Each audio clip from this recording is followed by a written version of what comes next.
ରାମଚରିତ ମାନସ ପରେ ଶରଧାବାଲି ଓ ଦଶାବତାର ମଠ ପରିସରରେ ଶରଧାବାଲି ଭାଗବତ ସତ୍ସଙ୍ଗ ପରିଷଦ ପକ୍ଷରୁ 7 ଦିନ ବ୍ୟାପୀ ଚାଲିଥିବା ଶ୍ରୀମଦ୍ ଭାଗବତ ମହାପୁରାଣ ପାରାୟଣ ଓ ପ୍ରବଚନ ମାଘ ପୂର୍ଣ୍ଣିମାରେ ଉଦ୍ଯାପିତ ହୋଇଛି। ବିଭିନ୍ନ ଦିନରେ ଭାଗବତ ଭାଷ୍ୟକାର ଲଳିତ ମୋହନ ମହାପାତ୍ର, ପ୍ରବଚକ ସୁଶାନ୍ତ କୁମାର ନାୟକ, ଡକ୍ଟର ନରେଶ ଚନ୍ଦ୍ର ଦାସ, ବାବାଜୀ କୃଷ୍ଣଚରଣ ଦାସ ଓ ଶେଷ ଦିନରେ ବାବାଜୀ ବ୍ରଜବନ୍ଧୁ ଦାସ ମହାରାଜ ଭାଗବତ ଉପରେ ପ୍ରବଚନ ରଖିଥିଲେ।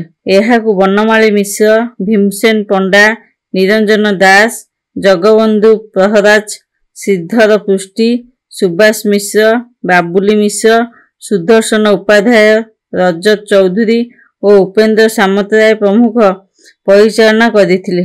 ପ୍ରତିବର୍ଷ ପବିତ୍ର ଶରଧାବାଲିର ଦଶ ଅବତାର ମଠରେ ଶ୍ରୀମଦ୍ ଭାଗବତ କାର୍ଯ୍ୟକ୍ରମ କରାଯିବ ବୋଲି ଘରେ ଘରେ ଭାଗବତର ଭବିଷ୍ୟକାର ଡକ୍ଟର ବଦ୍ରି ମିଶ୍ର ଜଣାଇଥିଲେ।